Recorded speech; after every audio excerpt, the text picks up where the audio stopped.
Hello, webmakers! Before we get started on the first lecture, there's a little bit of prep work that you need to do. Now, I have this ahead of the lecture as prep work because there are some necessary delays inherent in what it is that you're doing. Buying a domain name and setting the account up on the servers for the domain name to point to, and then pointing the domain name. So these things take a little bit of time, and so I want you to do them as soon as possible before you sit down to actually start your work, so that when you actually go to the first lecture, everything will be up and running and ready, and you can make it through the lecture without any delays in the middle of the lecture. So the three things for the prep work are, first of all, to choose and purchase a domain name. So in this course, we'll be assuming that you are going to be developing along the course with a domain name of your choice, something like yourname.com. And you can pick any one you want. If you already have a domain name, then you'll want to watch this video. Or if you just want a free temporary domain just for this course, watch this video and it will give you instructions on that. But most of you, I'm going to assume, are going to want to purchase a new domain name for this course, and I'll tell you in this video how to do that for just $1. It's a little trick. So the second thing is that we actually have to have the account set up for you. Part of this class includes hosting for your website. What that means is it's a place for your website to live on the internet. Don't worry if you don't understand it right now, but I have to have the domain that you've purchased, and we have to set up that account. And then thirdly, you need to point the domain that you've got, point it to the server, point it to the account that we set up. So this video will talk you through how to do all three of those things. So first off, I'm going to give you a little bit of advice, how to choose a domain name, and then some tips on actually purchasing your domain name. When you're looking to pick a domain name, you want to keep a couple of things in the balance. You have ease of typing, ease of communicating the name of your domain, and ease of remembering the domain. And then lastly, you've got the uniqueness and the descriptiveness of your domain. And you want to find a balance between all these different factors. So for example, ease of typing. Say you have the domain name AZ4GF. This is easy to type because it's shorter. A longer domain is harder to type. A shorter domain is easier to type. So AZ4GF.com. But the problem is it's actually not easier to type than something like Banana Bakery Box. That's longer, so you'd think it'd be harder to type. To somebody who can't touch type, it would be. But since we can touch type, it's actually quicker to type that in than to have to stop, look at your keyboard, find the characters we don't use as often, Z and 4. So you want to keep this in the balance. So try and find a domain that doesn't have weird characters in it, doesn't have dashes or things like that. In terms of communicating, you also want a domain that's easy to verbally communicate what the domain is. So something like az4gw.com, maybe over the phone would be kind of hard to communicate. You'd be like A as in apple, Z as in zebra, 4 as in the number 4. What? But if you say Banana Bakery Box, that's going to make it right across easily. We're very good at hearing words, so that's a lot easier to communicate. And in terms of memory, the third thing, it's actually a lot easier to remember too.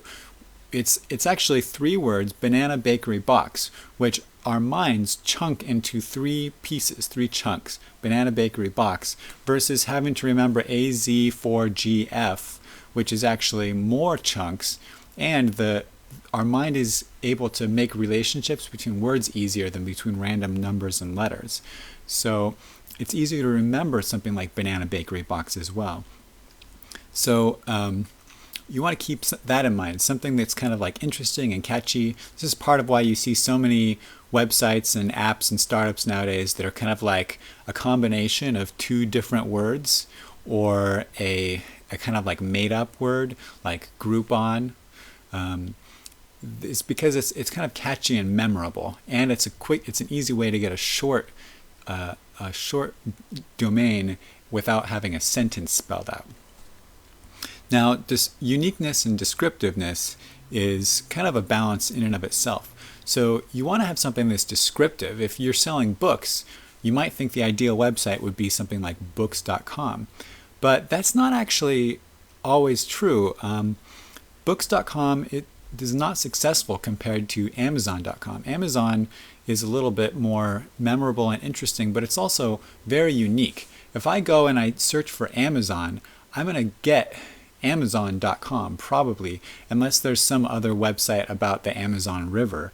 But if I do something like Amazon Book, I'm definitely going to get what I'm looking for. If I have books.com and somebody does a search for books, they're going to have a lot of other things that are going to come up, not necessarily just my website, unless my website is already one of the top things.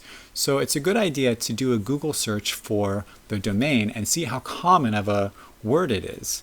If this is something that comes up very commonly, like look at the number of search results. If there are millions and millions, then it's not a very unique word. And you might think, oh, like a random character string is unique. It's not necessarily. But if it's unique, then there will be less, like maybe thousands or even hundreds. An example of this is xkcd.com.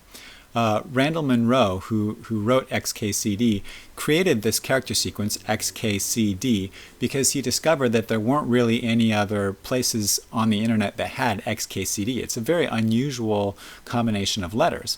And so he put this on the internet whenever he did anything so that he could do a Google search and find himself.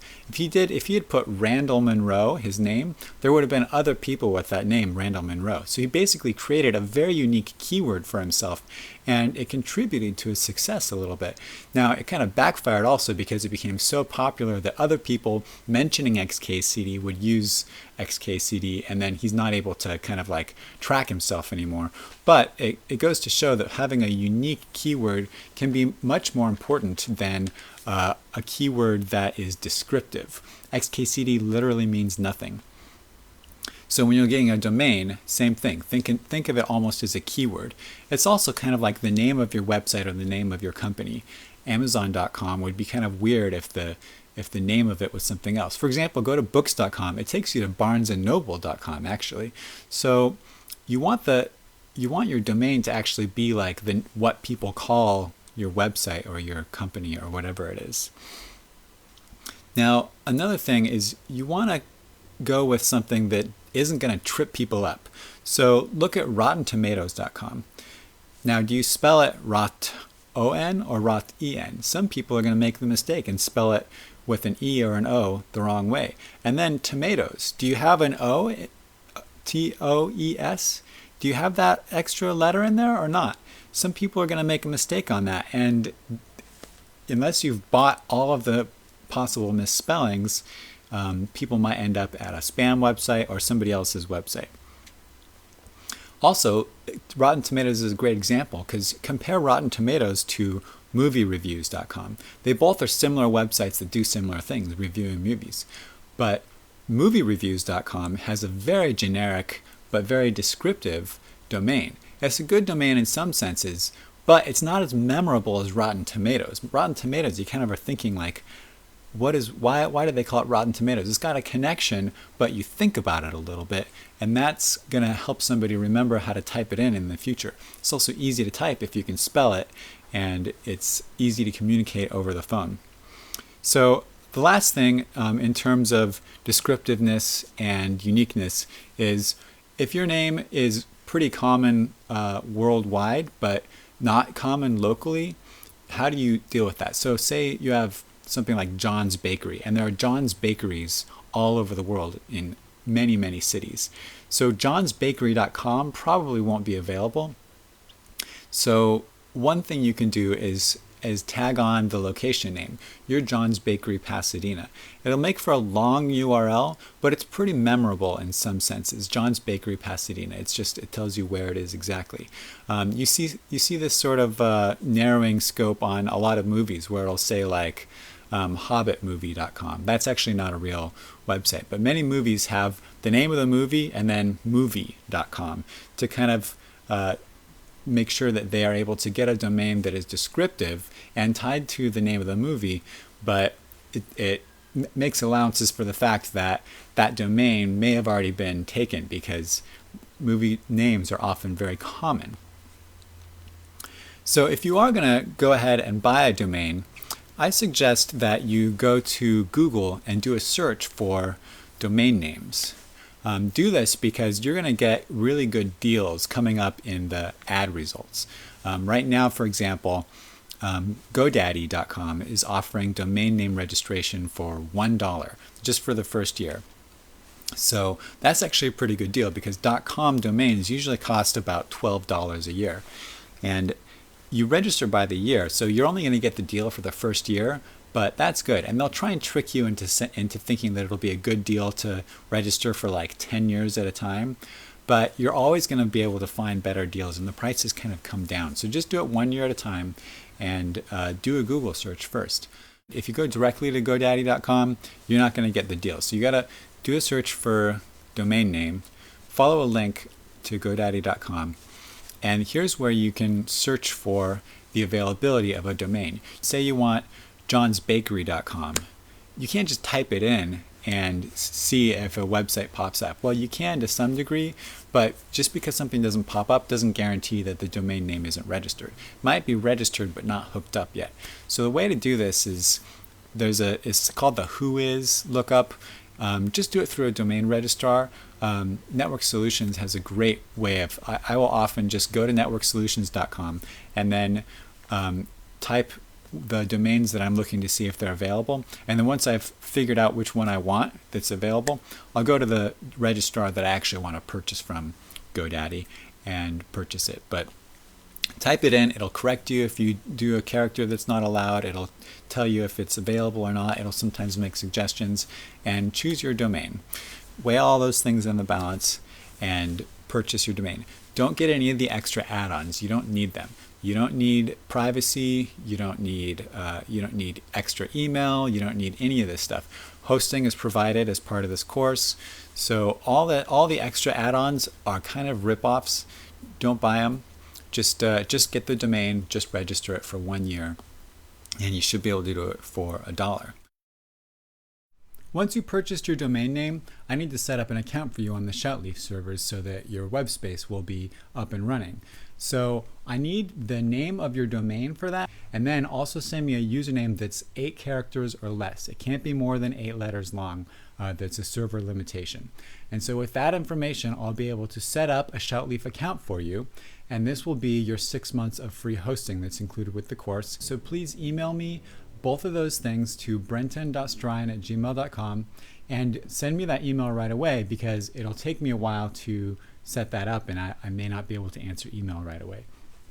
The next thing, right after you do that, is to point your domain to the Shoutleaf servers. So once I've got the account set up for you, you'll want your domain to be pointing to that account on the Shoutleaf servers. So the way to do that is something called name servers, and I'll walk you through doing that. But this process takes a little bit of time to come together and finalize. So you can point it right away, but it can take up to 48 hours for it to resolve. Resolving is a technical term that has to do with how the internet works. Don't worry about it. Most of the time it actually can be much, much quicker. It can happen in minutes, but it could take a little bit longer. So this is the last thing you need to do before starting the course is point your domain to the Shoutleaf name servers.